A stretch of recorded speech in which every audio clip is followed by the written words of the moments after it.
Purman talaga. Ano ginawa to mabuti si Purman eh. Purman. Let's get it. Sure. Tabi niyo to, tabi niyo. Hindi mo naman.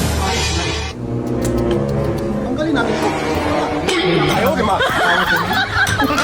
Ang ginagawa mo eh, ito. Ito wala yan. Oh. Tanggalin yan, oh. Purman talaga. Wala talagang ginawa to mabuti si Purman. Ayaw ko ng ganitong mga tirada. Ha? Yung mga ganyang tirada, ayaw ko. Ilagay mo dito, simento. Simento. Wala, sin? Okay. Hindi ka talaga. Ayaw. Ang gusto ko ilagay mo, Purman, listen. Simento ilagay mo, ha? Simento, okay?